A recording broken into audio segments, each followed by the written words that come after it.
James, ladies and gentlemen, James. Welcome to Pugs Parker. Hold on, I got to do some last-minute things.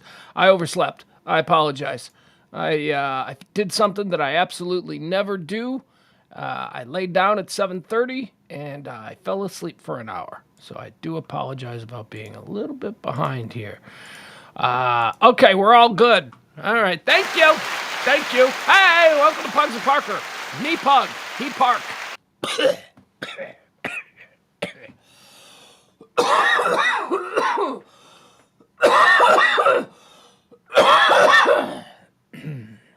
Hi, James.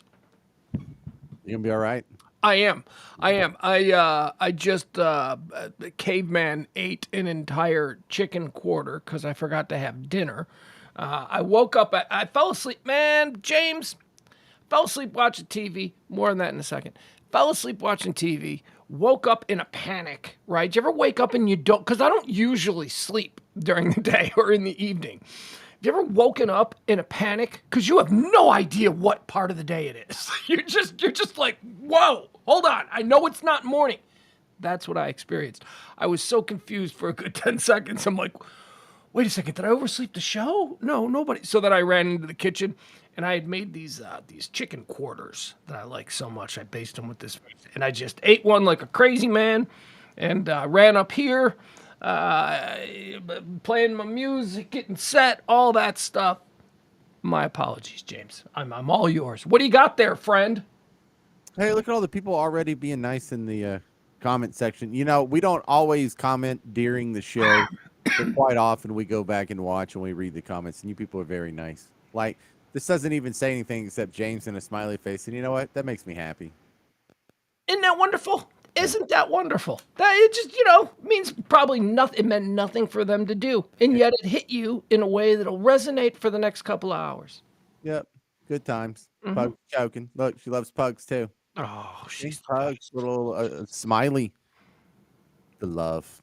We never had this on old radio when we were just barfing on an FM. Oh, shut up. What do you have? I didn't understand this when you sent it this morning. I don't understand it now. Now it kind of sucks because this is one of the kind of topics in my head when I formulate this. This is the kind of crew topic that takes 3 people to do. Yeah.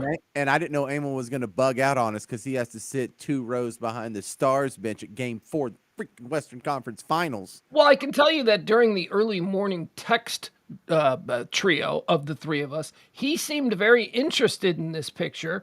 I had no idea what you were referring to. He seemed to. You made a very declarative statement in your text, something about the world would be better if or something, and I didn't get it. So please explain what's happening. What am I missing? All right. So let's show them. Oh, do I got to do it? Nope, I'll do it. Boom. Okay. All right. It's a lighter. It's a lighter. We've all seen them.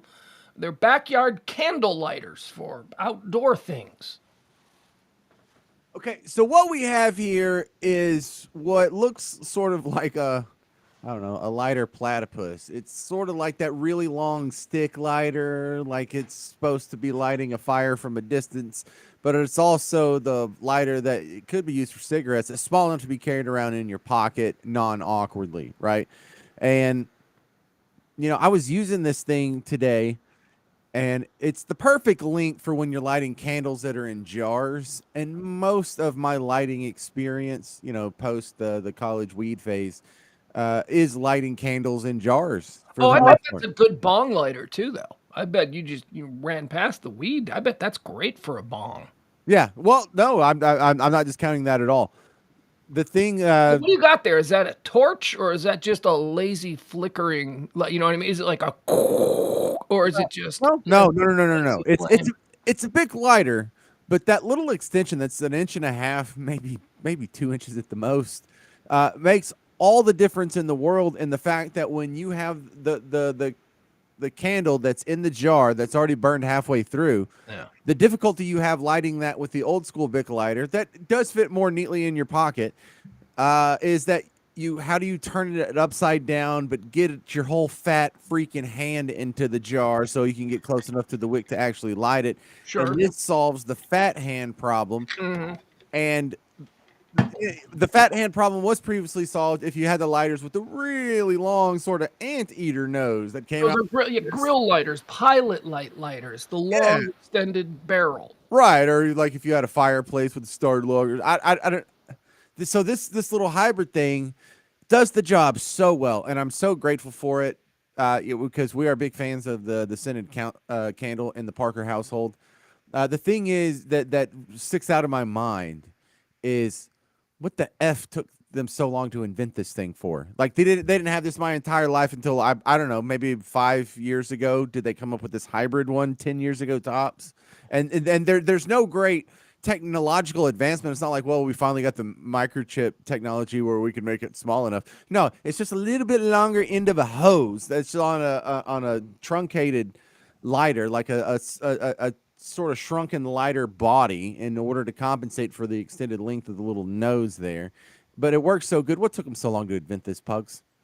Well, I'm gonna push back just a little bit on that because I seem to remember those dating back to the 80s. Now I can't speak to before that, but I do seem to remember these from my childhood. So No, no. I never saw one of these prior I to. think I I'm did. giving it 2010.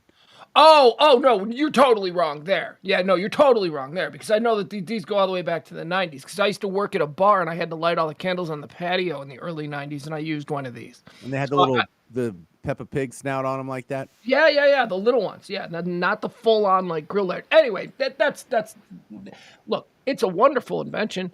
You say that we haven't had any sort of leaps and bounds in the Bic lighter technology department, but I think what we see here is like an adaptive flamethrower. That barrel provides power and directable flame. You can do things with this lighter that you can't do with just a lazy, the little lazy flame that dances. This thing comes out of that barrel with the force and fury of 1,000 planets being born. And you can not only light anything that you want with, I mean, it dials it back. It dials it back for a minute. But yeah, no, the barreling of it really shoots the flame. I like that it's directionable. All right, so now it turns out that I'm just an idiot who's been burning my thumb needlessly for a couple decades until I noticed this lighter. Is that what the story has become? Well, you're from Bob Tussle. Maybe the big cities had them. I don't know. Maybe they didn't make their way out to Fancy long stick lighters, non-burnt thumbs. fancy lighters. I don't know. Yeah, so James sent a text this morning at 8:18 with that very picture that you just saw with the description to me and Emil. We could do 15 minutes on this effing thing tonight. Okay, so I'm not done. I'm not done. All right. So the other thing I think about is you got to think of you got to. I'm a big fan of period pieces and go back to like the nascent technology of the Peppa Pig nose lighter here, where you had Bic, who's having a board meeting, and they've been doing good. They're killing it with the razors. They've got the lighter thing going. They're knocking it out of the park when it comes to ballpoint pens. But pressure's on. What have you done for me lately? And so there's an up and coming young Bic executive who's like, let's put a Peppa Pig snout on one of these lighters. And like there had to be a meeting at some point. I thought the meeting happened in 2009, but you say it probably Nah, happened more like 70s. I'm betting the 70s because it would take 5. Yeah, it would take 5 years of R&D before you'd ever see the market. Now I'm telling you, those things were around in the 80s. All right. Now, look, I'm not Rain Man, but I'm kind of the neurotic guy. If someone doesn't tell me what the goddamn story is behind this, I'm going to go figure it out. Because I don't know if you remember about a year and a half ago when I got to the bottom of where those goddamn strawberry candies come from. Mm-hmm. Remember Yeah, that? that's right. Yeah. Those Remember the grandma strawberry candies. candy? And it turns out it's Argentina's largest export. Yes, that's right. We did. We found that out. We found out that disposable grandma candy that James likes so much that we all know but don't know what it's called is like a big thing in Argentina, a huge thing. It's their thing. It's their contribution to the world. It's like Lionel Messi and these little strawberry candies that your grandma has. And like they show up in Christmas sometimes, and then in dentist office, it's a lot of pinatas have this Argentinian candy in there, so you can tell the Latin connection. So that's pretty cool. But look, I also think the guy that came up with this, I think, did he get his just due? Is there some guy out there that's like the Bic nose lighter millionaire? Because I heard the lady that invented the swoosh for Nike, the first old broad that sketched it out, and they're like, "Oh yeah, this will be our logo, this Nike swoosh." She got like $50 for that, or $250 for that, and she was sent on her way. Did this guy, like the genius that came up with this beautiful innovation and existing lighter technology that have saved thousands of thumbs for the last couple of decades, was he properly compensated for his contribution? Well, here's the thing. He probably worked for Bic. He probably worked for the Bic Corporation. So it was all part of his, his deal. Anything that he creates while contracted to Bic is 100% owned by Bic. This is the 3M story guy, the guy who was like retiring from 3M after working for 30 years. And on his way out the door, he goes, "Oh, hey, check this out. It's a little piece of paper you can write a note on. And then I put adhesive on the back and you could use it to stick places." He invented the Post it note on his way out the door. That basically all the money that 3M was doing then was doubled the first year they put Post-it notes on the market because they were massive. And that guy only got his paycheck. That guy got a gold watch, I think is the story, because he was retiring. Yeah. It sucks. When you work for a big corporation, you sign up all intellectual property to them. So there are freelance innovators that come up with little ideas and they pitch them to Yeah. corporations. So maybe this was like a Doc Brown and a Marty McFly Yeah, in a a Dean garage Kamen. after school. Dean Kamen is a great modern example of Who's a that? Dean Kamen famously, I think his most famous thing is the Segway, but Dean Kamen also invented all kinds of medical equipment and all those things. Well, do you think this was some independent guy who No, came up with the way? He's like, I'm tired of burning my goddamn thumb on the no, scented candles. no. I think this was a 3M executive. I think this was probably a guy in a suit who had an idea, and he pitched it in a meeting just as you described, and they went, "Let's do it!" And look at us. People liked it. Sometimes people get ready or get lucky. Well, I think Really it's good far. idea. I think it's far more inspiring of a thought. You may be correct that there is the independent There's a lighter. hired gun out there. There's a lighter designer of great renown. He plays by his own rules. He is not under the thumb of his corporate overlords. He's out there, just wherever the magic takes him, he follows. He follows his heart. Some guy at Bic behind some big fat porcupine guy behind a desk probably said, "Get me Faustino!" And they came running in and they're like, "Faustino is contracted to Gillette." "I don't care. I want the best lighter designer in the world." Whatever it takes. Yeah, and cut to some No. The thing is, South no, France where Faustino's on a beach. no. See, Faustino came up with the idea, and he's already tested it with his friend Rocky down the street, who just hangs out in the garage, but he needs a hand. And he's trying to get it in front of the big executives, but you can't just call up and get a meeting with the board. So he had to sneak into their Christmas party. So he Oh, pretended- you're turning this into a madcap comedy. The great Faustino doesn't stoop to your levels. My God, this is a piece about an artist. No. You're turning it into a Jack Black film. No, the great Faustino is but a 23-year-old kid. And when he puts on a suit, he looks like he could be in his 30s, and he's just got to, play it up to the board and see if they buy him, because the idea is legit. All right, I'll yes and you, even if I don't fully commit. So in your world, Faustino is a young boy who dreams of reinventing the world of lighters. He's got a dream. He's a boy in a dream. Now, has he always had this dream? Faustino had a traumatic experience as a kid burning his thumb on lighters, and has been in sort of a Batman fashion looking to avenge that injustice his entire life. Was Faustino's mother a French prostitute heroin addict who he burnt his fingers trying to warm her junk on a bended spoon? Man, that is not what I was thinking, but I like what you're saying. Come on. A little bit of, what do they call that? Exposition in the character of Faustino. Right. Well, the thing him. is, why can't we be a Faustino? Why can't the guy watching us right now? Why can't the commenters over in the chat room? Why can't you be a Faustino? Why can't you look around you and look at the regular stuff that we're all dealing with every day? Come up with a little bit of an improvement, get it in front of the right people.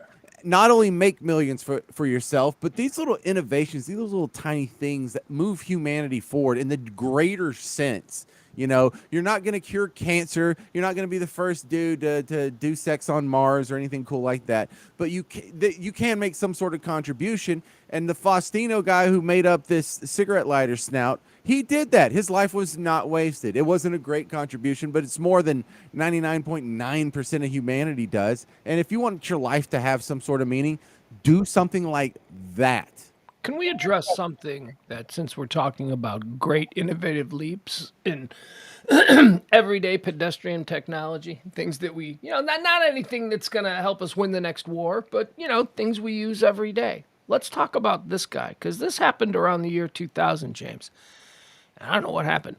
Are you familiar with the chariots of the gods philosophy or theory?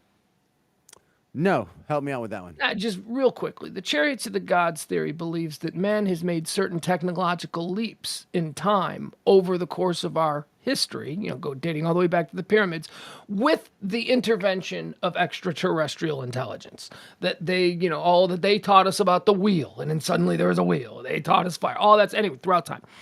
I believe that breath mint technology was given a boost from the gods. I believe Chariots of the Gods plays with breath mint technology because until about 1999, the Tic Tac was about as powerful a mint as you could get. And it was tiny and it was little, and you thought, wow, isn't this curiously strong?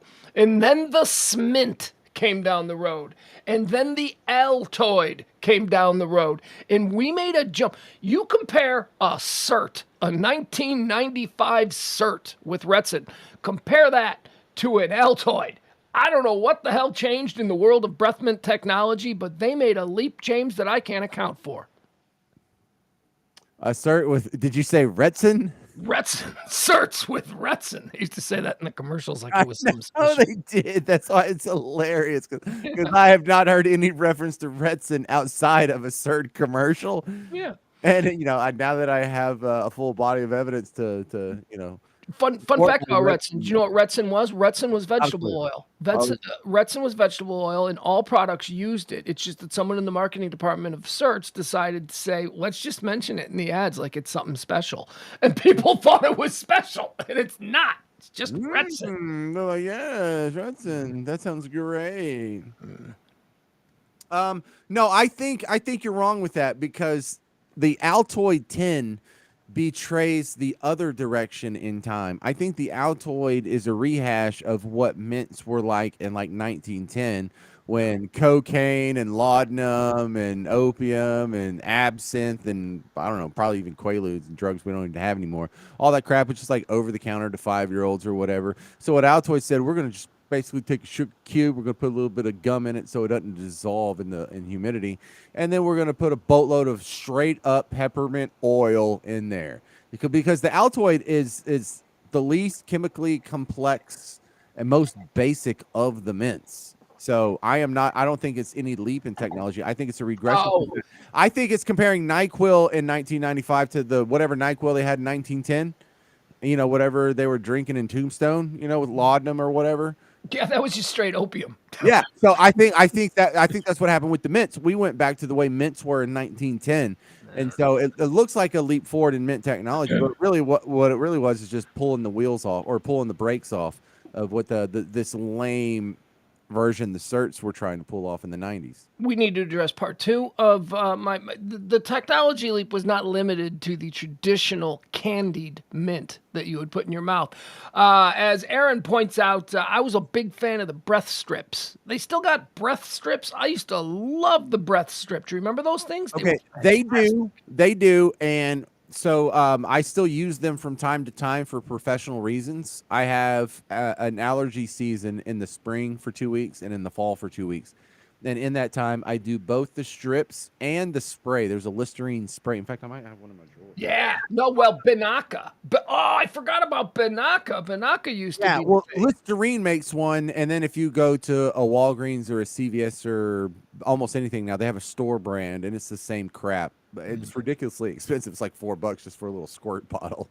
Oh But yeah, but it's powerful as hell. but I need something to where I don't have a choice. I have to talk into a microphone 5 days a week, and for that 2 weeks in the spring and the 2 weeks in the fall that I'm just ate up with allergies, I lean on that. And man, um, Well, I know that great. that's not new technology, the aerosol version of the breath spray, because Binaca, But the Binaca strips are Blast. right. What's that? The strips are. Strips are new. Strips are new. The spray is not. Binaca Blast goes all the way back to the 70s. That's I remember that as a kid. I remember those commercials. The strips, though, first popped on the scene. You know, another innovation. Okay, because this kind of all of these things sort of coalesced around Y2K. We didn't. Well, maybe you did because this could be our age difference. But when I was growing up, there was no such thing as an energy drink. There was no Red Bull. There was no Monster. There was none of this stuff.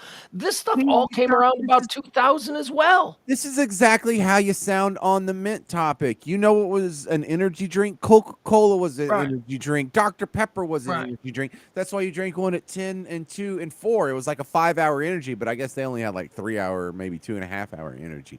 But they were energy drinks. Cokes were energy drinks. Why they? Well, No, you you think know they what ever was an energy became drink? Iced tea, sun tea. With all that caffeine in it, that was an energy drink in 1984. Sun tea with lemon.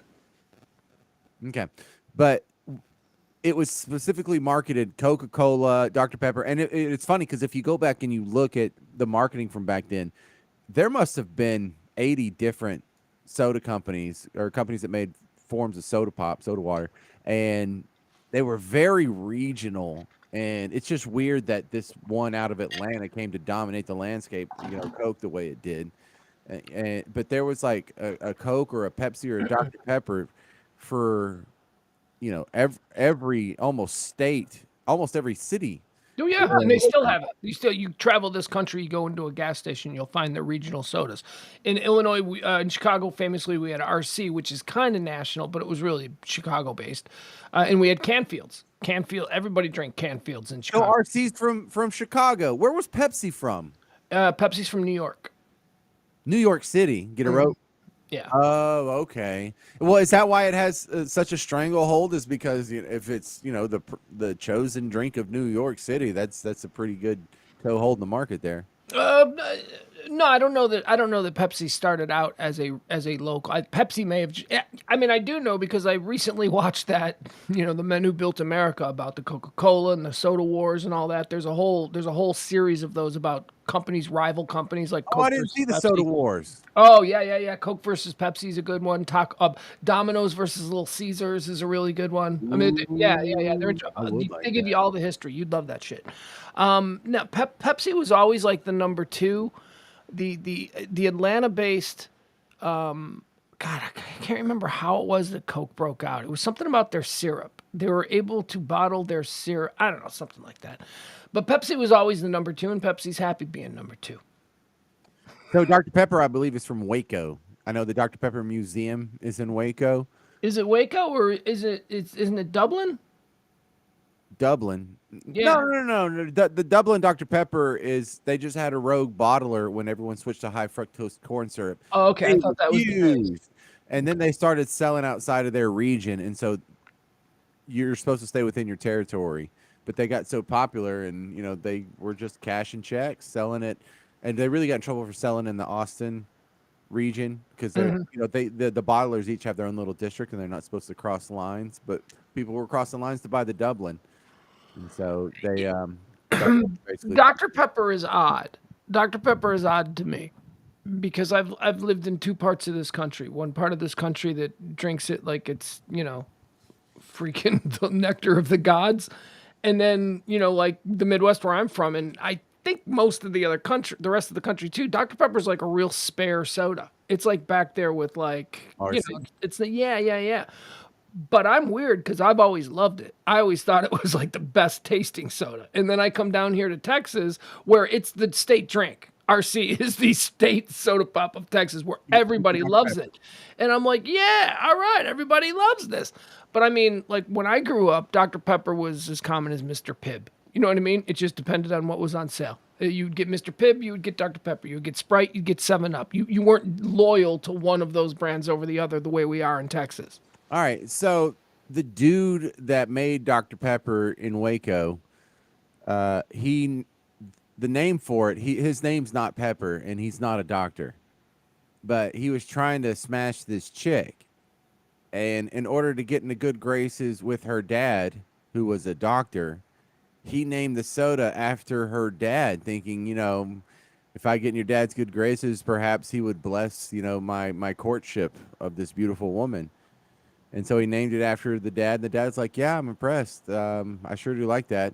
You've won me over. You seem to be a financial success as well. You can have my daughter. And the daughter said, nah, I don't like him. It didn't work. It didn't work. But the name stuck. It was too late. So the drink is named for the inventor. His life's work, the legacy that he leaves the earth is the dad of a chick who scorned him.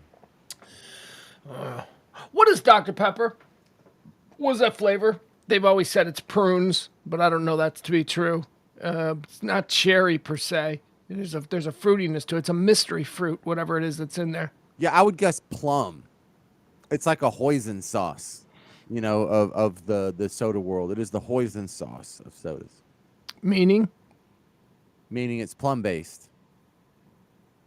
Are you sure it's plum? No, I'm not. I'm no. I'm, Oh, def- okay, I'm because not even sure if poison is plum based, but that would plum be makes sense. Plum absolutely makes sense. I could see it being plum. I've always heard prune. It's prune juice. which is a modified plum, Yeah. That's why it makes sense to me that maybe it is. plum adjacent. All right. All right, so look back to this stupid ass thing right here. I'll look at it. What are we missing? What are we missing? There's something in this room, in the room you're in, and the people, whoever's watching you. I'm talking freaking you. Okay. Look around in your room. There's something right now you could fix, and then we could go pitch it. But if you can't get into the board meeting, me and Pugs will dress up as like the mariachi band, and we'll sneak in the back of their Christmas party, and we'll pitch our idea to the board member because we got in good with the daughter who thought we sang a funny song.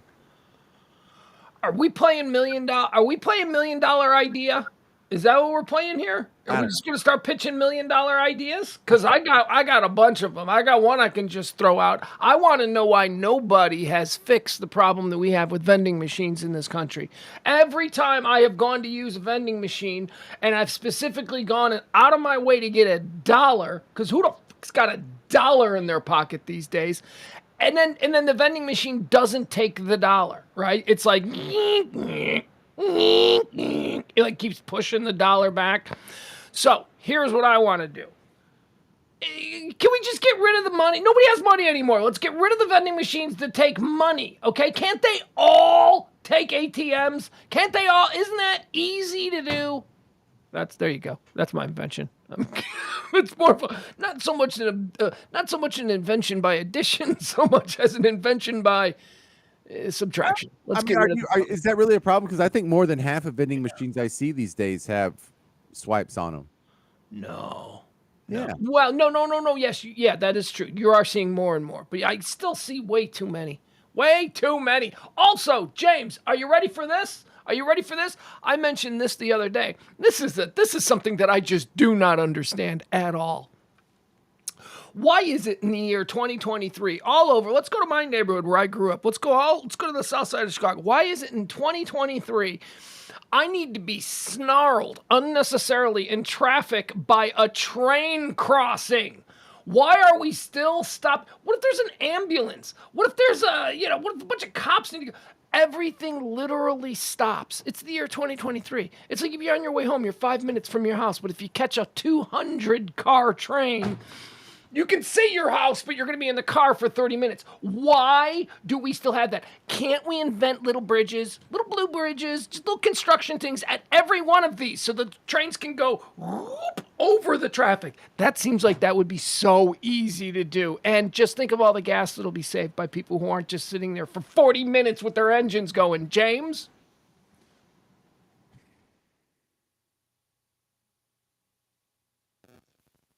I had a good one, but I forgot it. Yeah, the pregnant pause.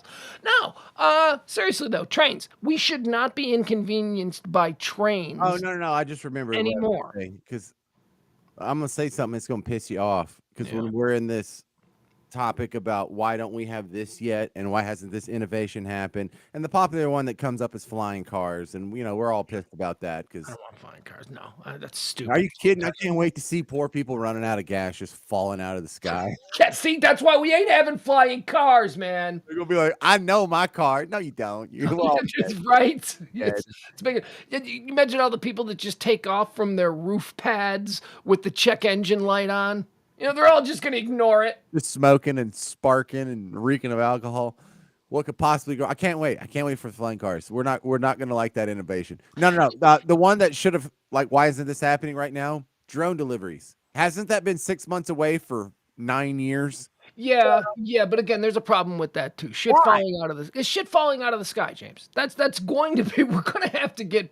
There's gonna be like 5, 10 years of really bad lawsuits, but something really bad's gonna No. happen. I think when it comes to flying vehicles, they will only be allowed by Yeah. non-human pilots because of the inherent danger of sending whatever it is. It's 1,000-pound projectile through the sky if it's a flying car. If Okay, it's you're drone talking about delivery, you're talking about autonomous drones, right? As opposed, we were talking about flying cars before, but we agree flying cars, that ain't gonna happen. That's a stupid people thing. There's no way that we could actually make flying cars work. We're idiots. But autonomous drones, like delivering things, we agree that's probably going to be fairly common in the next 20 years. yes, yes, Okay. absolutely. Yeah, and the big difference is the weight. The weight to carry my fat ass and the batteries it would take for a device to do that. If that fell out of the sky, it's devastating if it falls on a house. If the little drone delivering my, meat lovers pizza falls out of the sky, it's not even going to poke through the roof, so you'll be What a okay. refrigerator Nope. that's being delivered, Nope. from Amazon falls out of the sky at an intersection. Nah, that I ain't don't know. happening. That ain't happening. Here's what we're gonna get before. Again, back to the flying car thing. Look, people, just give it up. We can't handle flying cars. We could have had flying cars 50 years ago, but the powers that be decided that these idiots can't handle this responsibility, and we can't. So flying cars are not going to be a thing. Forget about it. However, I like the idea of the car that we don't have to drive. I like the idea that I can just get in my car and it will take me where I want to go. And I think we're probably about 20 years away from that being an everyday regular thing where cars are driven by satellite. Yeah, so the problem of drunk driving Sure, will be no more. any number of other issues. People having strokes while they drive. People, people distracted driving. I mean, any number of problems that occur every day that we take for granted on the road will be eliminated. So what does that make driving? That makes driving when you're watching the movies and you see like the kings and queens on the road to Verdun or whatever, and they're in their carriage and they're just chitty chatting around. That's going to be you. When you look at the movies and there's, Mr. Big in the back of his limo just having like some champagne Yeah. sitting across from someone who's turning around with their back Awesome. to the front talking to you. That's what all cars are going to be. It's just going to be hangout time. It's going to be a good time to dick around on your phone, chitty chat with your friends. Well, no, I think especially in America, we are a car culture, the open roads, the great expansion, the wide ranging interstates. I think we're always going to have the option to drive. I just think that the majority of the cars, especially in traffic, that are used for moving people from home to work and back and rush hour, I think that's all going to be autonomous. But I think you're going to have cars where, like, in our garage, where I'll get in my car and I'll be able to decide, do I want to let the car and the satellites drive me today, or do I just want to take over manual control? I couldn't imagine us not being allowed to drive. You know what I mean? I mean, they can't take guns away. They ain't gonna they ain't gonna stop us from driving. Ain't no way that's gonna float with the people of America. We love to drive. Well, there's going to be some instances where I will voluntarily relinquish the task of driving to a non-sober autonomous vehicle. Sure. I Yeah, mean, or just if you got work to do. Let's say you're running late for a meeting or something and you got some laptop stuff you got to write on. You're on your way to work. You're going to let the car drive you. hack So it you can out. do You your could work. be on a Zoom meeting in your car, stuck in traffic, still closing the deal. Sex in the car. You have sex on the way home from the bar. You know what I mean? You're taking her home. You don't have to take her to your place anymore. Yeah, Just have sex without in the car. driving at the same time, which is dangerous. Very dangerous. All right. You got anything else? Yeah, I also have another innovation just because we like to document. The news is so negative, but they don't report good stories like we do, like this one. This is another advancement of humanity, far beyond the long nosed lighter. How exciting. I saw with my own eyes in the grocery store that they finally, for the love of freaking God, put Arby's sauce in a bottle and are selling it over the counter. Yes, you sent me that picture like a week ago. Yeah. Very excited to see the Arby's sauce in the grocery store. Does everyone else did y'all know about this? Did y'all know they sell Arby's sauce in the grocery store now? Because they just started selling all the major chains condiments in grocery stores, and I've been begging for this. I've been begging for Whataburger ketchup. I've been begging for. I didn't even know Chick-fil-A sauce was a thing, but have you had the Chick-fil-A sauce now? It's sort of this modified half Thousand Island, half Dijon mustard. Delight is my new favorite I condiment. don't know that I've had that, but Chick-fil-A cannot do any wrong with sauces. Their Polynesian sauce is the best sauce of all the fast food sauces. I figured out because they sell Polynesian sauce in the squirt bottle too that I got to Oh, squirt it it's out so and look good. at it and have it in mass quantities. And it finally dawned on me what Polynesian sauce is. It's not Sweet and the sour sauce. That's all it is. yeah. That's all it is. It's like a twist. It's just like a Yes. modification on sweet and sour sauce. I'm like, You've been wanting that. Like I put sweet and sour sauce on chicken nuggets all the time now because of Chick-fil-A because okay, they're but I Polynesian. went the other direction because I have some Polynesian sauce in my fridge door right now, Mhm. and I have cross pollinated Chick-fil-A's Polynesian sauce with actual Asian dishes. Oh, nice, Like nice. I put it on an egg roll Egg the other roll. day, Oh. and it worked so good You because know what I best? You know what I bet also would be really good with sushi. I bet it'd be really good with sushi. I bet I haven't done that, but that will happen. I bet That's that's gonna really happen. good. Yeah, Yeah, yeah. and so look, not only did they have Arby's sauce, they have horsey sauce, which I am a fan of horseradish, but horsey sauce seems to be sort of a muted version. You know, like when you put that little toilet stopper over the end of a trumpet, you know, and it's not just blasting you in the face. Yeah. Yeah, so I think the horsey sauce that Arby's does is sort of a muted trumpet version of horseradish, and I think in a lot of instances horseradish is too much, and when you're mixing it with something that's not like a bombastic medium, that horsey sauce is superior. And now James, it's that's horseradish and mayonnaise, as was depicted in that Hulu television series I was telling you about. They go into the Arby's guys and how the Arby's guys created their horsey sauce and you're exactly right. It's mayonnaise and horseradish. that's it. That's it. Well, there might be another special, I, ingredient that I they feel didn't like share, but I feel like there's like a mayonnaise horseradish base, but yeah, there's like a pickle juice or something in there that I don't know. probably But something. Yeah. yeah, it's something magic. I did not share your enthusiasm for the Arby's thing because I think I've only been to Arby's once in my entire life. I'm not a big Arby's was not a big player in my life growing up. It wasn't one of the fast food places I went to.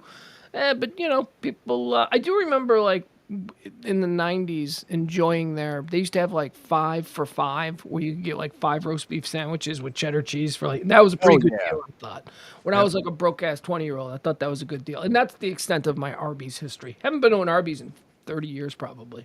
All right, so Byron says Arby's sauce is just ketchup and barbecue. That sounds about right.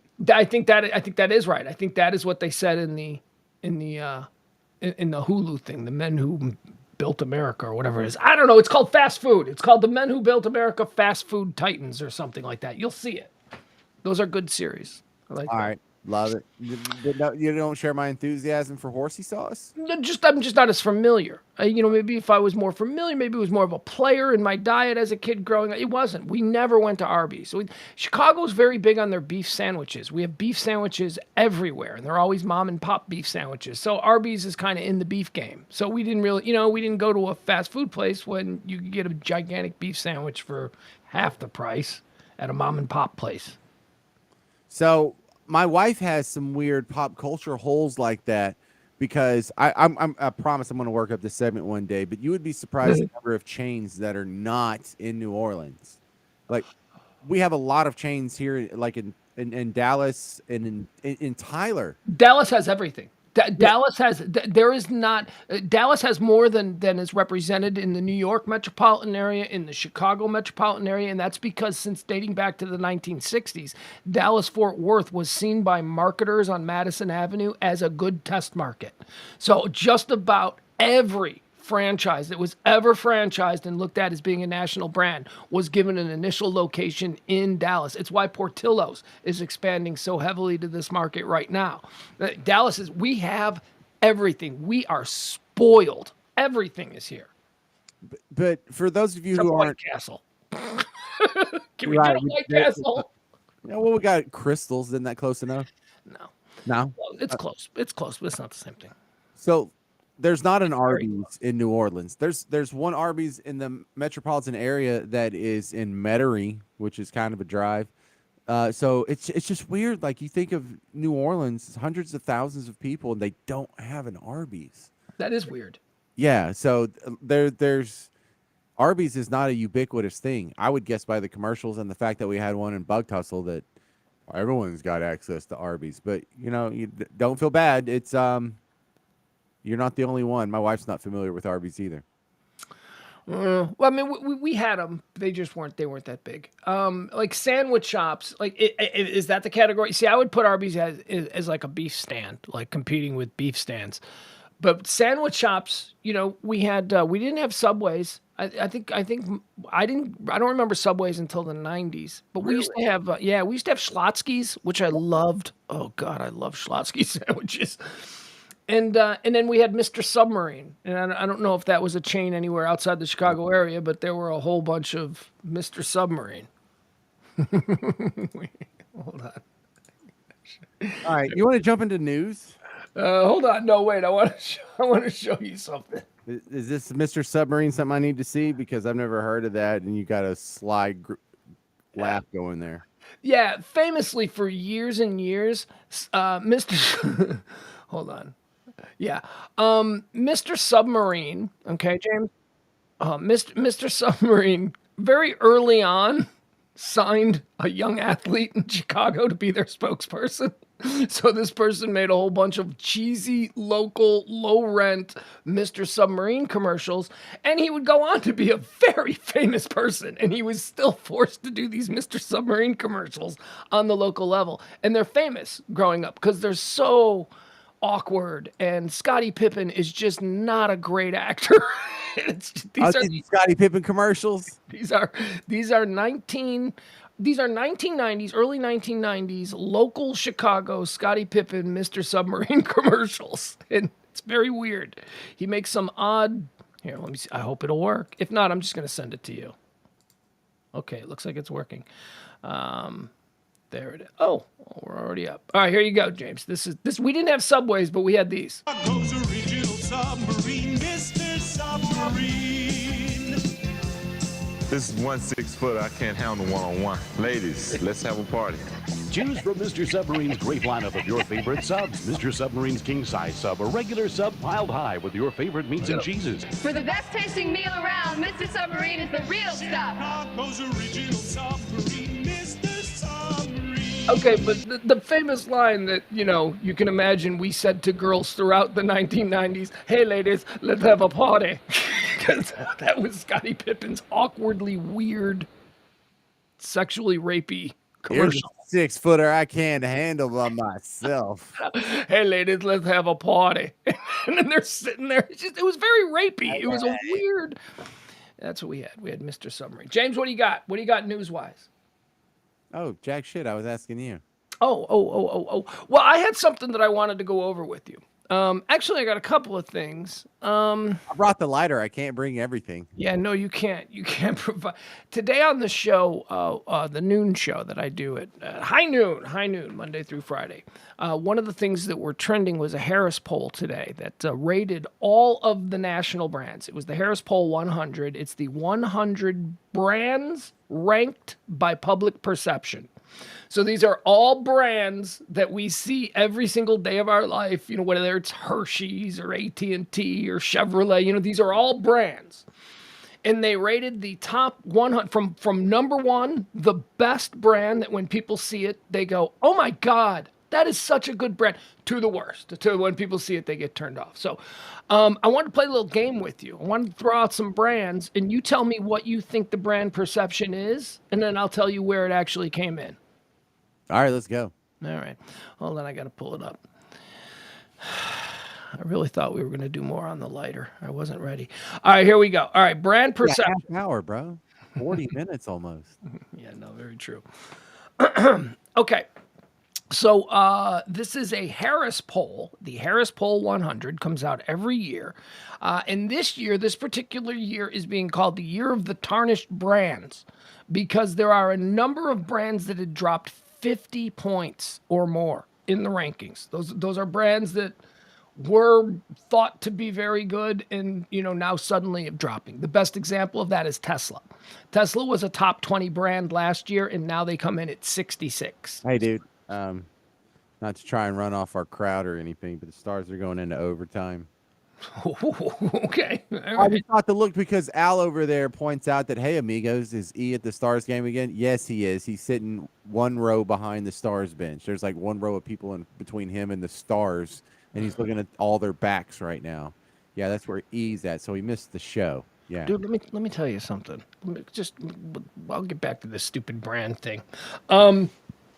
So Jeff is our friend. Okay, Jeff is E's friend. Jeff is like Mr. Connected. Any kind of ticket you need, anything like that. I always ask E if he's got. Okay, dog, that's enough. That was the dog making that noise. I always ask E, when the White Sox come to town or the Bears come to town or the Bulls or whatever, I always say, hey, see if Jeff's got anything laying around. I know he's probably, that nobody wants to go see these garbage teams, but if he's got something laying around. So I take my kid. My kid and I, we go to all of these games. Whenever our Chicago teams come and play in Dallas, we go. James, every single ticket I have gotten from this guy has been on the field. we were measured for uniforms the last Ranger game we went to. That's how close to the field we are. My kid has only been to games where he has a private waitress, where everything is paid for, where there's a gigantic banquet room with at least 5 different all-you-can-eat spreads where he can just grab a plate and get whatever he wants, and it's all. Are you aware, James, of what the rich people get when they go to sporting events? I mean, we climb up to the 300 level and we sit and we freeze our asses off. But do you know what's going on down there in the club sections? Are you aware?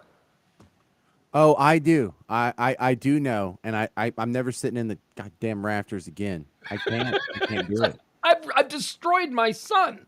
My son thinks that every football game we go to, we see it from a luxury suite. He thinks that every baseball we go to, we sit next to our team's dugout.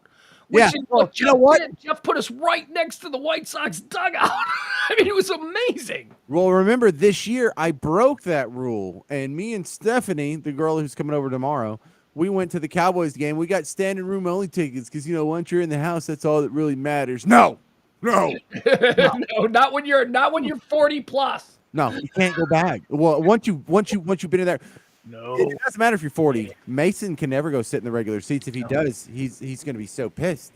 He's going to be. I'd rather be in my living room right now than this.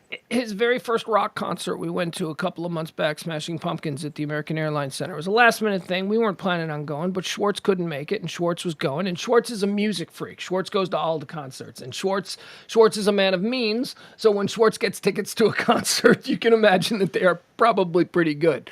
My son's first concert, Smashing Pumpkins, 5th row, just like right there. Yeah, it's like, hey, do you see how there's 20,000 people behind you with worse tickets? Right. He could see the cocaine in James Eha's nose. That's how close we were. We were right there. He's ruined now for concerts. You think he's ever going to be able to sit on a rainy lawn? No. Yeah, first off, that's true. James Eha would never waste cocaine. Sure, that's right. But no, he's ruined. Our kids are ruined. The rich people, man, they really have a completely different life when it comes to going to a football game. Dude, I went to the last Bears-Cowboys game I went to. The car got valeted, James. We pulled right to the entrance. We got out and they valeted the car. Now that's how Bob Lavelle rolls. So, that's, but they valeted the car. We walked 5 feet to the entrance. Now, see, the NFL is the top of that game, and I haven't had the full NFL ride like I've had the full NBA ride because I'm still on WRNO. But while I was there, like doing the morning show and the evening show, we were the flagship. They're still the flagship for the Pelicans, and so you get a suite iHeart gets a suite every freaking game, and so I must have gone to 20 games. Now you ruined. Oh no, I'm totally ruined. And so for me to go back and do what I did at the beginning of this season, where I'm like, oh, let's just go hang out in standing room only tickets. I'm such a spoiled bitch now, man. I was disappointed in myself. But then again, I'm not disappointed in myself. You know, I deserve to, whenever I want a beer, I go to this sink that's full of ice with beer sticking out of it, and I just grab one and twist it off myself, and I can just randomly throw the bottle cap in any direction. No one cares. Nope. It doesn't matter. I'm in the suite. There's people I can talk to that I work with, who I'm friends with. There's people in the suite that I can talk to for networking purposes that are sponsors, and there's money involved, and I can advance my career. And there's just like things are going down. Just movers and shakers are in the room, not some fat guy from the other side of the river. You know, it's All right, let's get into our brand awareness. Let me ask you some of these questions. All right, we just talked about Chick-fil-A. We mentioned Chick-fil-A. Now, this is 1 to 100, 1 being the absolute best brand. By the way, number 1, James, is a brand called Patagonia, which is apparently a woman's something, clothing something. Yeah, Patagonia. I know Ranked Patagonia. number 1, everybody loves Patagonia. On a scale of 1 to 100, give me a ballpark. Where do you think Chick-fil-A, the controversial Chick-fil-A, where do you think Chick-fil-A comes in brand awareness? well, I think the score would vary wildly from San Francisco versus, you know, like a Longview, Texas. But I think it's 8. 8 of the top 100 brands. You think Chick-fil-A is 8. Very good. You're going to get credit for that. Chick-fil-A is number 5. Chick-fil-A is number 5. It is top 10. He called it top 10. Okay, Costco. James, what is the brand awareness on a scale of 1 to 100? 1 being the best. That's the best brand. 100 being don't do business with them. Where does Costco fall? And again, you're just ballparking it for me. Well, Costco's going to get some demerits because it's not nearly as widespread as in like in Bug Tussle. We do not have a Costco, so does that affect its score? I don't know. About to find out because I'm going to guess more like a 30. 30 for Costco. Costco, number 2, the number 2 most respected brand in America. Okay, so they must not count people who don't know. Right. And Like if you know what this brand is, up or down, most people are like, I don't effing like know. I know we had Costco's in the Chicago area, and this is where like different regions are different. We had Costco's in the Chicago area before we had Sam's Clubs and Walmarts. Chicago area didn't have Walmarts till the 1990s. They were kept out by, regional competitors, I guess. Wow. All right, how about let me see here. Let me take a nice 30,000-foot view of all of this. James, how about McDonald's? That's a great American brand. Where does Oh, McDonald's man, on a scale of 1 to 100? Where does McDonald's come in? I love McDonald's. It might be like a number 4. Number 4. Who doesn't love McDonald's? No, sadly, McDonald's, James, comes in at number 72. The most 72. Not highly regarded as a brand, yet there's always a line at the drive-thru. James, staying on this fast food trick, how about Taco Bell? How about compared to McDonald's? Where does Taco Bell? I that really bothers me that McDonald's scores so low.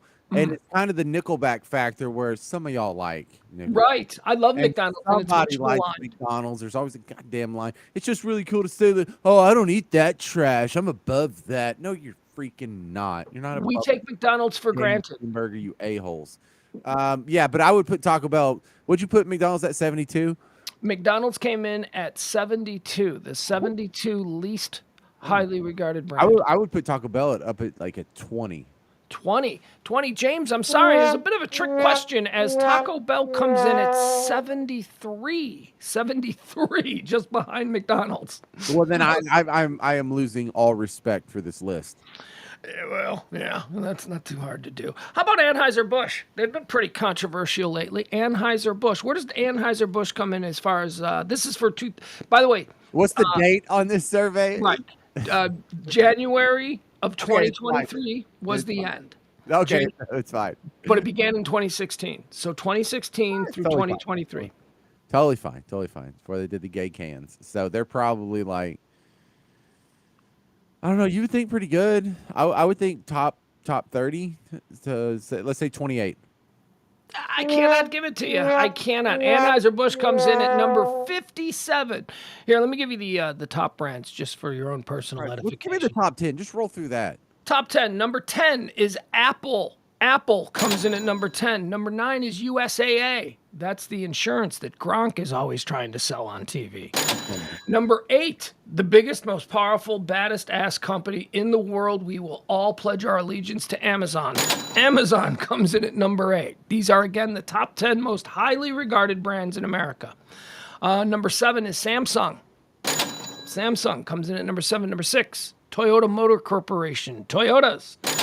I mentioned this earlier. People who own Toyotas love Toyotas. They will tell you about their Toyota with 200,000 miles on it all night long.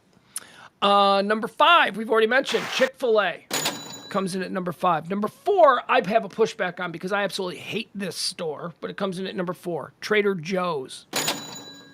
Got any Trader Joe's takes? I hate Trader Joe's. No, it's okay. It's just the people that like Trader Joe's are Trader Joe's people. Do you want to spend $7 for a banana? Trader Joe's. I hate that place. Everything is so expensive. Well, so it's Whole Foods, and it's No, Trader Joe's is worse than Whole Foods. Whole Foods is obnoxious. Trader Joe's is like Succession level pretentious. It's not good. Number 3, John Deere. Good old-fashioned American tractor company. John Deere comes in at 3. Number 2 is Costco, and number 1 is Patagonia. Patagonia, those are your top 10s. All right. give me 90 through 100.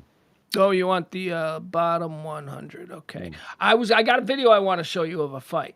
All right, let's see here. Let's get number 90. Okay, so these are the bad ones. 90, Family Dollar. Oh, yeah, Family Dollar. Nobody. Have you ever been in a Family Dollar? I described it as earlier today. I said it's like, as you might say, a wet market in Bangladesh. Every Family Dollar I've ever been in has boxes overturned in the aisles. There is shit out of place everywhere. If there was one of these dollar-type store locations that would have a rat and roach infestation, it is the Family Dollar. How about you? Your experience? No, I love it.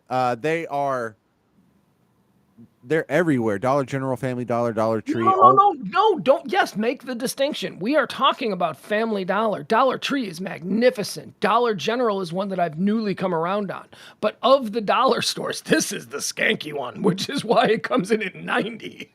Disagree. Really? Look, when you live out in a really small town or kind of middle of nowhere, a lot of times the closest grocery store you have is a Family Dollar. And so get a Dollar General. There are other variations. There's a lot of those too. But if Dollar Generals are fine.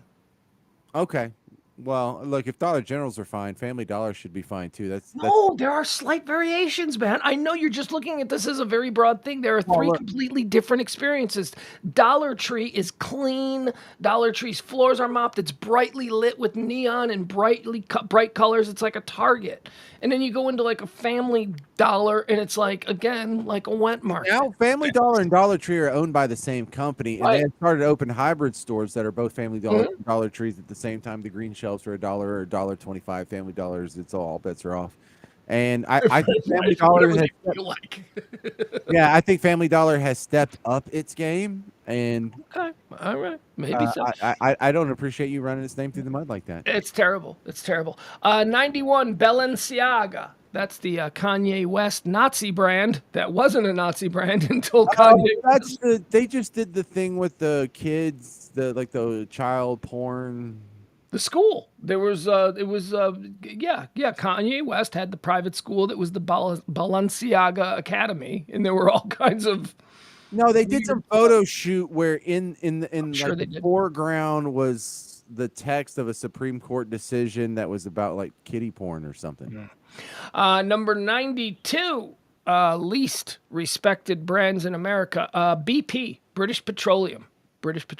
Oh God, you have just one giant oil spill in the Gulf, and all of a sudden you're a bad guy. 93, Bitcoin. Bitcoin is the 93rd least regarded brand in America. I didn't even know it was a brand. Is that a brand? Okay, I guess that's a brand. No, whatever. I thought it was a whole corporation. It's not even trademarked.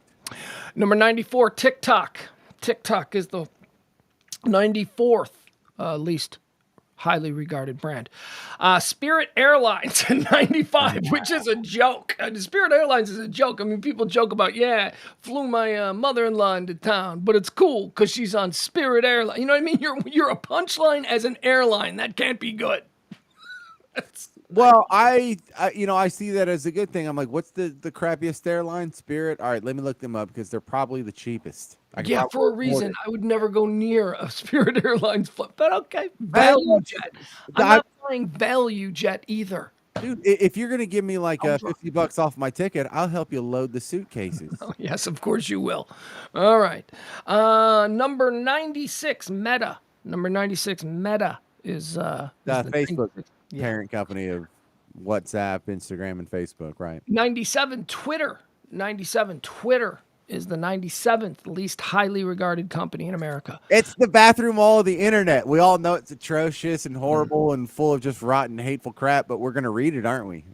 Number 98, Fox Corporation. Fox Corp. This is an interesting one because this obviously wasn't done before they had their $8 billion settlement for making shit up. But they've dropped 59.3% since 2016 as far as their value. Well, about that, not value. I mean their regard, their brand's regard. You think that might be politically motivated or just?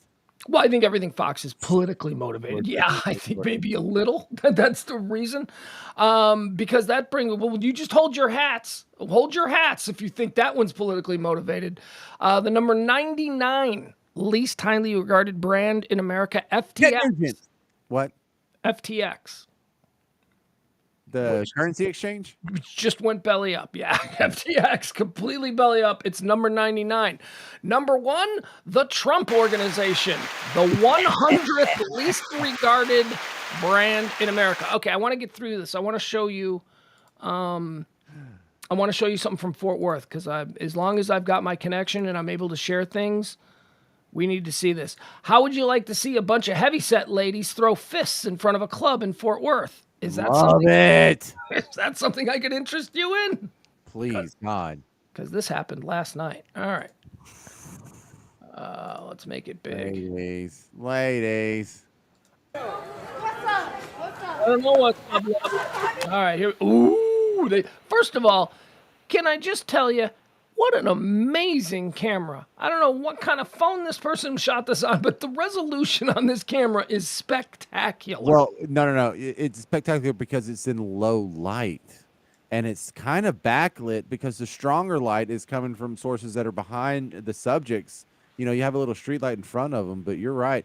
Also, is that girl, is she already not have any pants on? What's going on there? The girl in the foreground in the middle. Well, as we've discussed on this show, women of her generation are dressing rather scantily to begin with, but no, that's how she went out, James.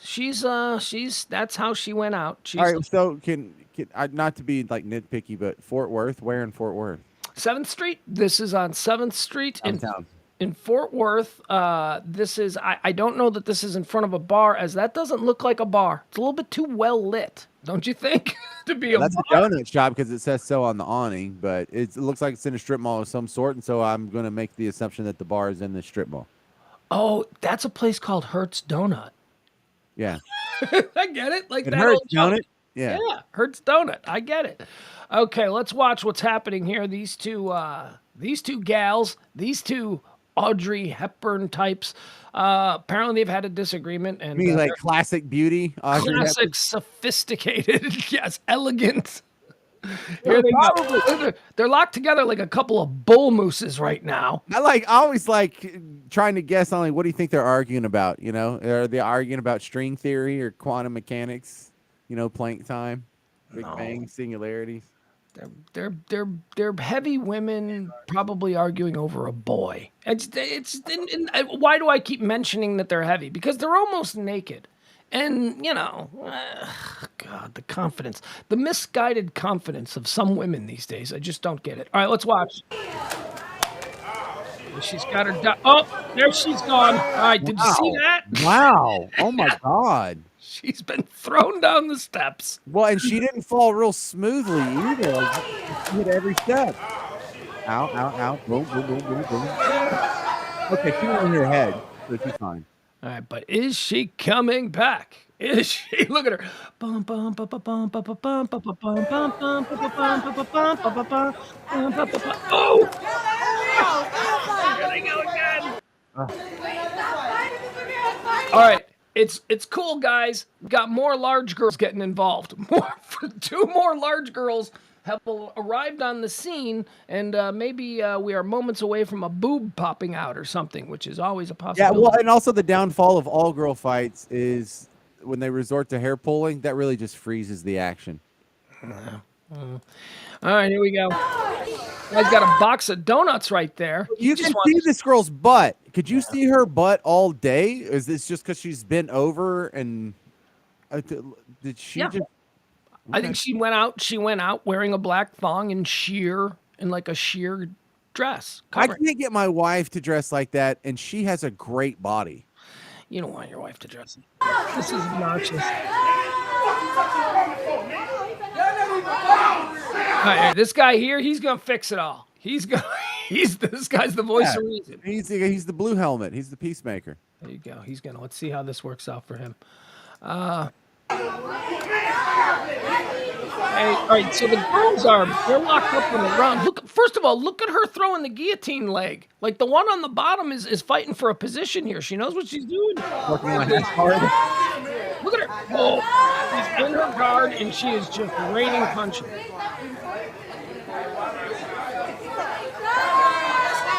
Okay, here we go. Now watch the cop drives this girl right down the steps.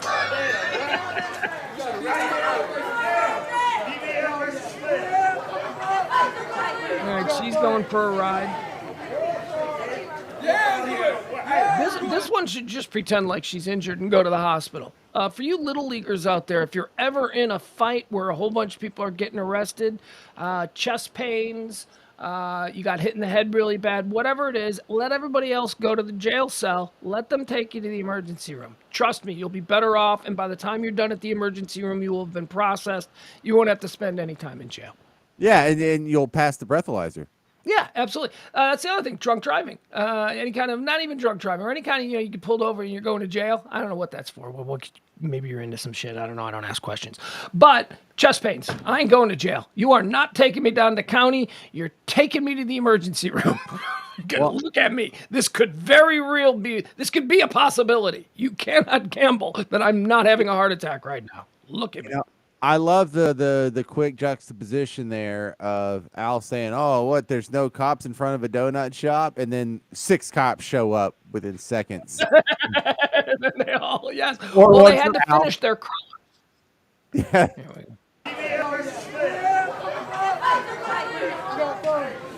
Right now, there's a bunch of cups of coffee balancing on the hood of the squad car. Well, if you want to back up about 10 seconds, I'm in love with that female cop. Which one? Back it up 10 seconds. You'll see. You'll fall in love too.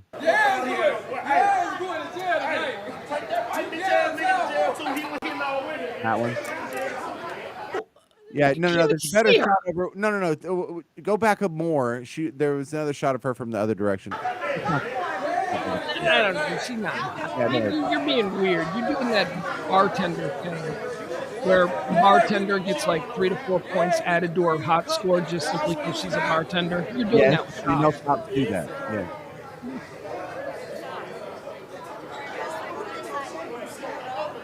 Nothing happened. Well, another 30 seconds here. Something should happen.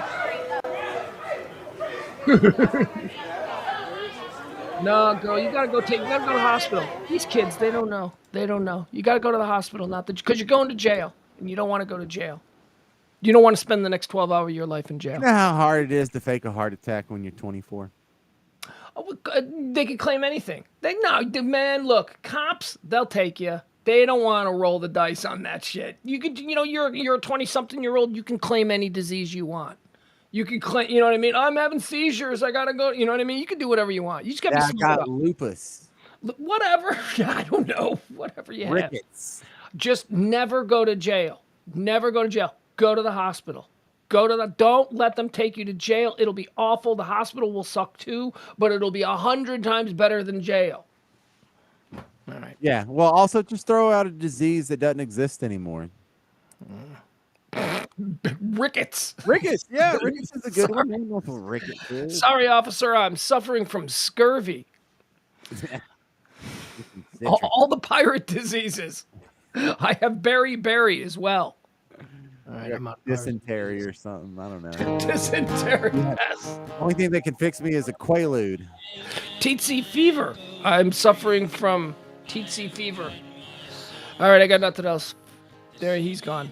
All right, I love you all. You're all the best. Leslie, Barney, Al, Jeff. Who else we got in here today? We got April in here. We had someone named Jennifer in here. Jennifer Cotera. We got Whitney. Oh my God, all my peoples. What's going on with the Stars game? Do we know? Do we care? If they come back, if they come back and somehow make it to the finals, then I'll be on board. But it's not looking good. Not looking good. That is understood. Guys, you know what I'm doing? Where's James? I'll bring James back. I got one last thing I want to talk to him about.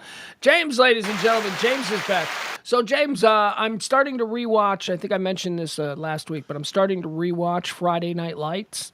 And first of all, I have some real hot takes, and I would love for somebody to start rewatching Friday Night Lights so I can share these hot takes. But that's, Man, we rewatched the first 2 episodes like 6 months ago, and it was kind of ridiculous. Like, it wasn't even the show I remember.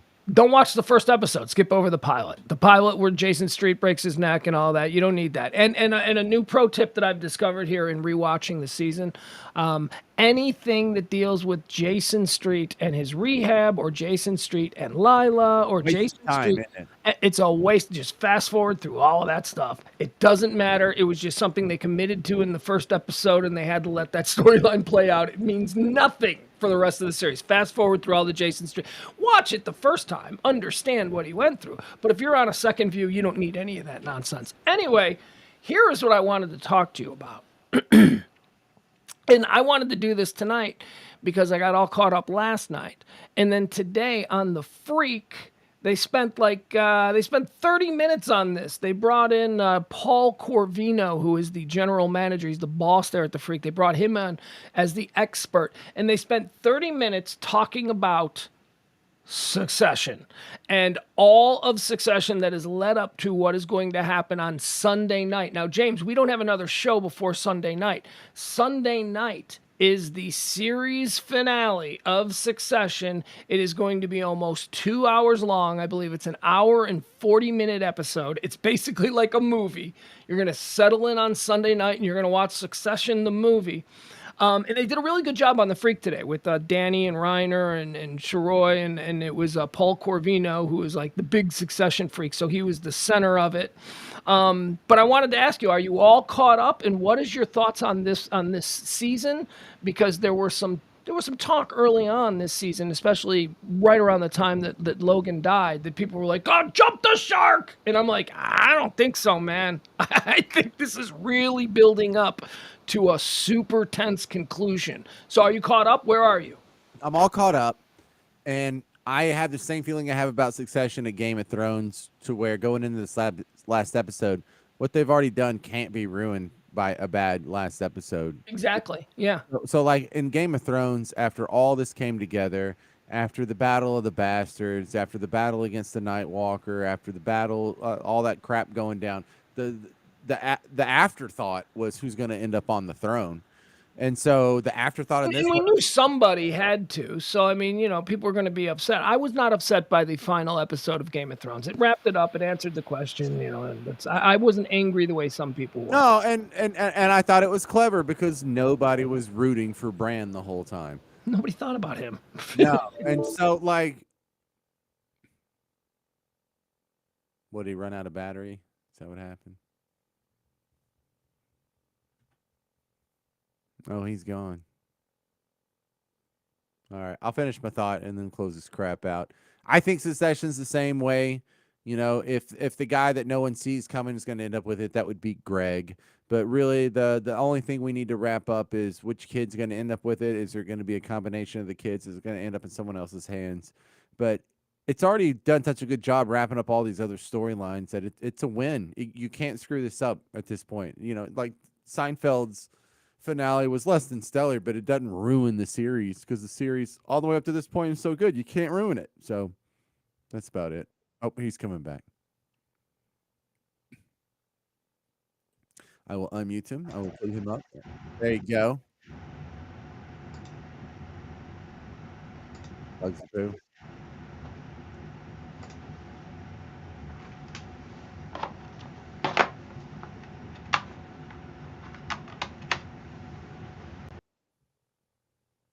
Well, that was an attempt. Hold on. Hey, we hear you now. Yeah, I know. That was my computer, even though it's plugged in, and charging, even though it's plugged in and using the wall socket, that was my computer going, nope, battery's dead, bye. And it just completely shut me down. Now, that is apparently something that isn't supposed to happen.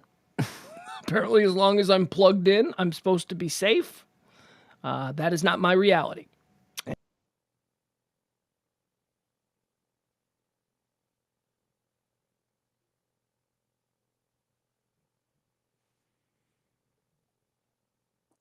All right. Hold on.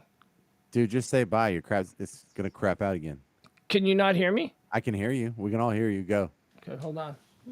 Come back. Ugh, there I go. All right.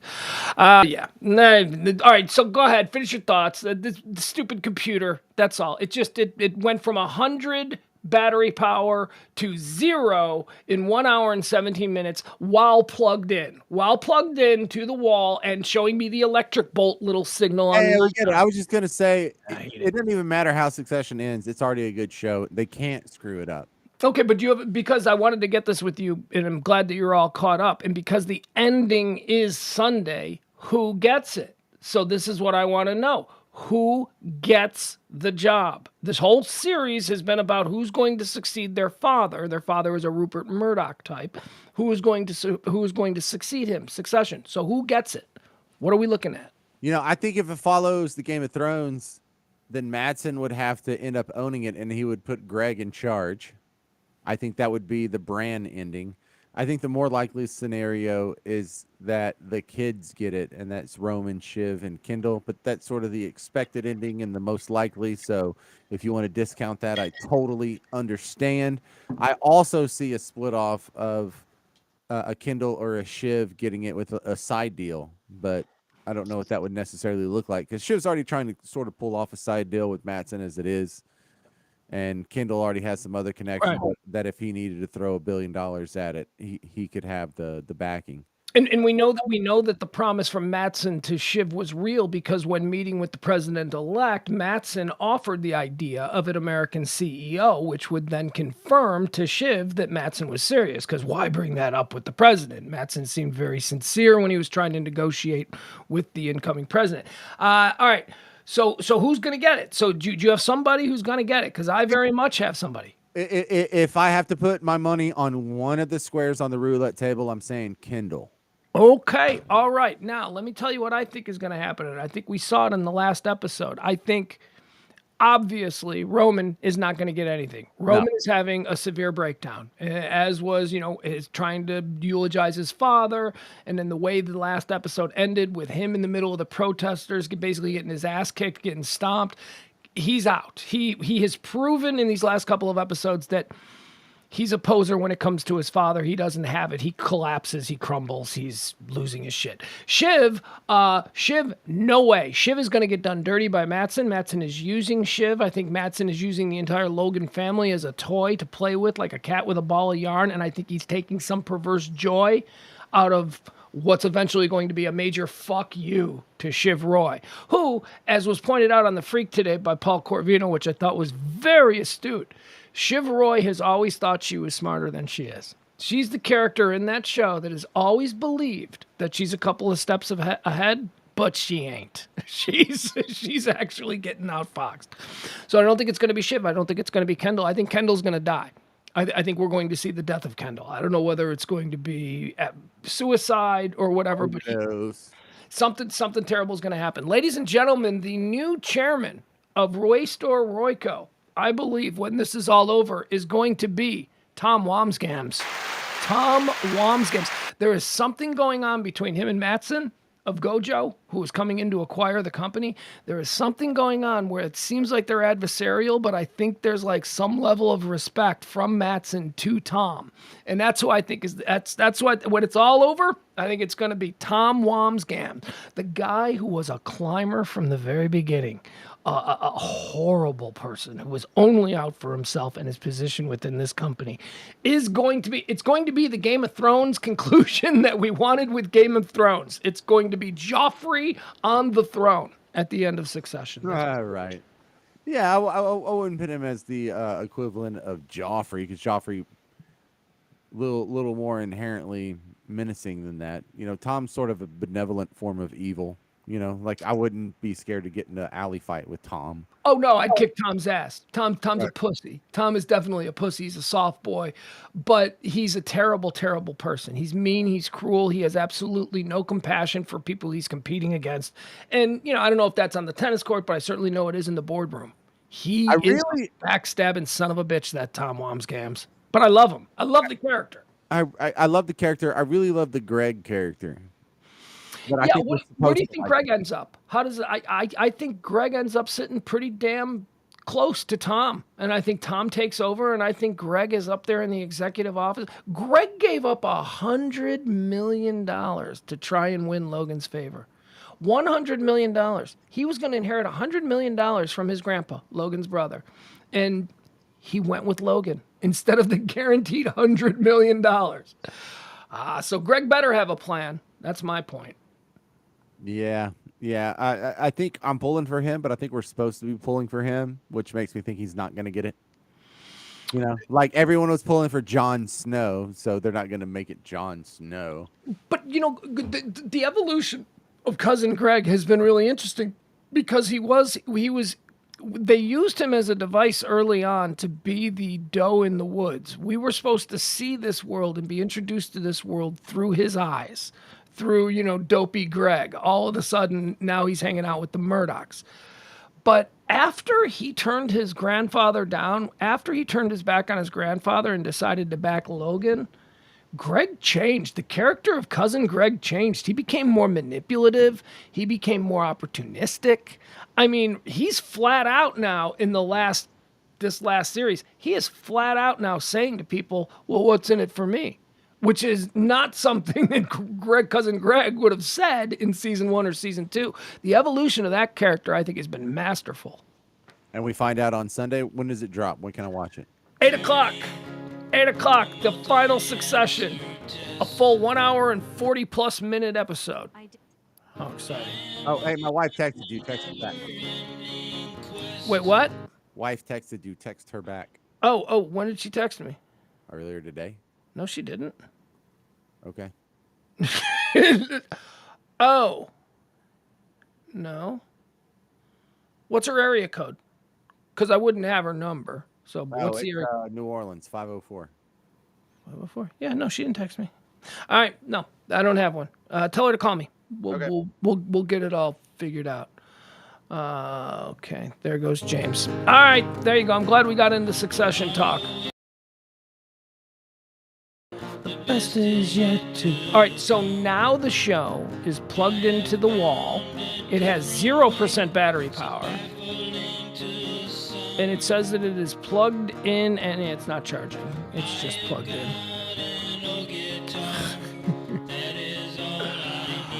Jeff Ballard asks, am I going to do shows on Monday? That depends on a couple of things, Jeff. If I'm not doing anything on Monday, yes. And that means that I won't, I don't know. There's like a chance that I might hang out with my kid. Like I might have my kid because it's a long holiday weekend and we might go jet skiing and all that stuff up at the lake with Uncle Emil. So we're playing that by ear. Right now, that is not the plan because I don't have my kid this weekend. But who knows? It could change. You know, Saturday, I might be like, can we go to the lake? And so, you know, who knows? Maybe is the best answer I can give you on whether or not there will be a show on Monday. Maybe. Don't have to agree, don't have to agree. Let's see, what's... confidence to love, a never-ending quest. Tomorrow is another day. The best is yet to come. The best is yet to come. Found a different way, so baffling to some. Can I just tell you guys how much I like the new studio? I really do like the new studio. It breaks my heart that this might actually be a temporary studio but it is just such a great location for a studio. I'm in the world's largest walk-in closet. I am in a walk-in closet in a master bedroom. This walk-in closet, as I like to point out, is probably worth about $4,000 a month in Manhattan. You could fit, it's the size of a college dorm room. And that's no exaggeration. So if you think of like a typical college dorm room, that is 2 beds, 2 desks, that's like the size of this closet. And it makes the most magnificent studio. I just love it. I love the new studio. I got my Angry Bird with the headphones. I like that. I like that I have a shelf that I can put some fun things. More fun things coming. I like how there's like this spot right here where I can fit my body perfectly and I'm not in front of the sign. Although I gotta fix the sign. I gotta fix the camera because the sign's not doing great. There you go. So like, see, like I can be like right here and I'm not in front of the pictures. It's the small things that get me excited.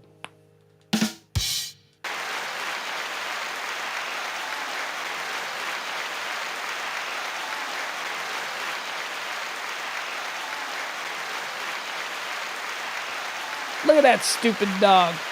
Look at that stupid dog. Look at her. All right, hold on before we do that.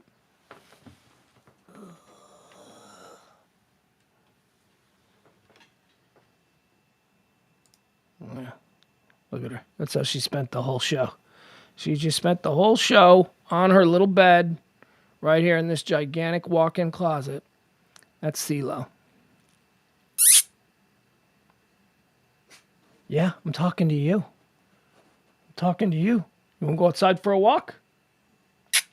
Hey. Hey. Well, now she's just ignoring me. Oh, there's that tail. She does everything with her tail. Everything. CeeLo. See, I can make that tail. She tells everything with her tail. CeeLo. Yeah. She's getting excited. All right, we're going to go off for a walk. Bye, everybody.